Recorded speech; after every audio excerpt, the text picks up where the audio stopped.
یار جو شخص نابینا ہے اسے کیا پتا کہ یہ پھولوں کی بہاریں کیا ہوتی، جو پیدائشی نابینا ہے اسے کیا پتا ہے کہ آسمان پر بزم کواکب کے رنگ کیا ہیں، اسے تتلی کے پروں میں قدرت کی سنائی کا کیا اندازہ ہو سکتا ہے، اسے مور کے پروں میں رنگوں کی مینا کاری کا کیا اندازہ ہو سکتا ہے، اسے پھوٹتے جھرنوں، بہتی ندیوں اور کوسے قضا کی رنگینی اور دھنک کی شوخیوں کا لطف کیسے نصیب ہو سکتا ہے۔ اس کو کیا پتا حسن کیا ہوتا ہے، اس کو کیا پتا جمال کیا ہوتا ہے۔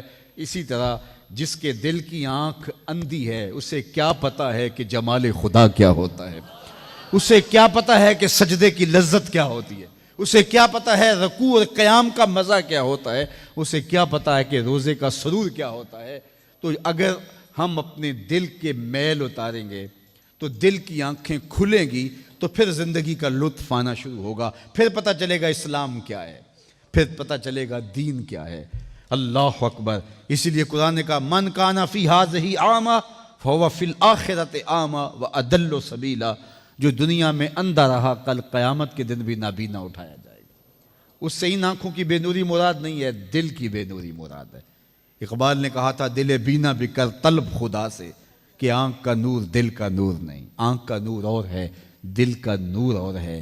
تو جس طرح آنکھ بے نور ہو جائے، آنکھ پر دھند، جالا، ککرے اور سفید اور کالا موتیا اتر آئے، تو ہم سب کچھ بیچ کر کے بھی آنکھوں کا نور خریدنے کی کوشش کرتے ہیں۔ تو یار کبھی اجڑے ہوئے دل کا بھی تو علاج کرواؤ۔ علاج تمہارے گھر میں پڑا ہے، راتوں کی تنہائیوں میں اٹھ کے قرآن پڑھو اور ساتھ رویا کرو، دیکھنا دل کے میل اترنے شروع ہو جائیں گے، اور دل کے پردے سے وہ غلاستیں جب اتریں گی تو پھر پتہ چلے گا کہ دل جمال یار کیسے دیکھتا ہے، دل کی دنیا کیا ہے۔ وچے بھیڑے وچے چھیڑے وچے ونج مہانے ہو، 14 طبق دلے دے اندر تمبو وانگوں تانے ہو، پھر پتہ چلے گا یہ دل دنیا کیا ہے۔ پھر اس کی تڑپ، اس کی بے چینی، اس کا اضطراب زندگی کا حاصل بن جائے گا۔ پھر زندگی کی بے چینی، دل کی بے چینی اور دل کا محبوب کی یاد میں تڑپنا تمہیں سرور دے گا۔ پھر تم ایک ایک عضو میں دل مانگو گے۔ وہ مزہ دیا تڑپ نے میری آرزو ہے یا رب، وہ مزہ دیا تڑپ نے میری آرزو ہے یا رب، میرے دونوں پہلوؤں میں دل بے قرار ہوتا۔ پھر سمجھ آئے گی کہ یہ دل کتنی قیمتی شے ہے۔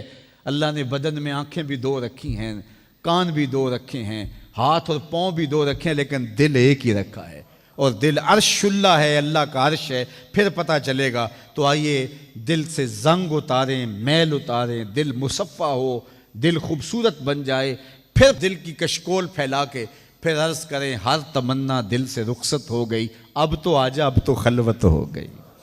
لیکن یہ میل کچیل سے ہٹا ہوا ہوگا تو گندی جگہوں پہ محبوب تو نہیں آتے ہیں۔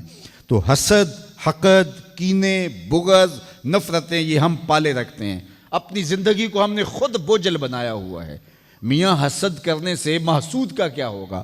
ہم اپنے آپ کو تلخی میں مبتلا کیے ہوئے ہیں۔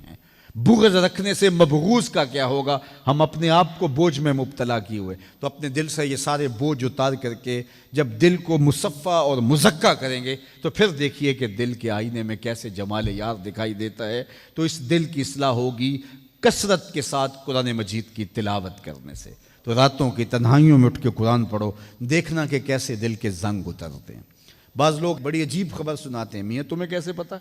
وہ کہتا ہے میں رات اچانک نیند نہیں آ رہی تھی تو ایک چینل کھولا تو اس میں یہ خبر چل رہی تھی، تو میں نے کہا تجھے نیند نہیں آ رہی تھی، تو نے چینل کھولا، کاش تو قرآن کھول کے بیٹھ جاتا، تجھے وہ دکھائی دیتا کہ تیرا اندر تیرا باہر روشن ہو جاتا۔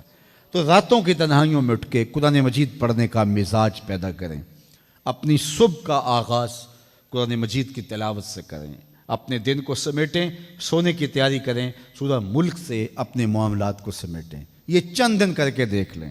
اور اگر آپ کو معاشی مسائل ہیں، مشکلات ہیں، تو سورہ واقعہ اس کے لیے یکسیر ہے۔ صرف 3 رکوع ہیں، اتنی یکسیر کہ جس کی زندگی میں سورہ واقعہ آ گئی وہ مشکلات میں مبتلا نہیں ہوتا، اللہ اس کے لیے رزق کے دروازے کھول دیتا ہے۔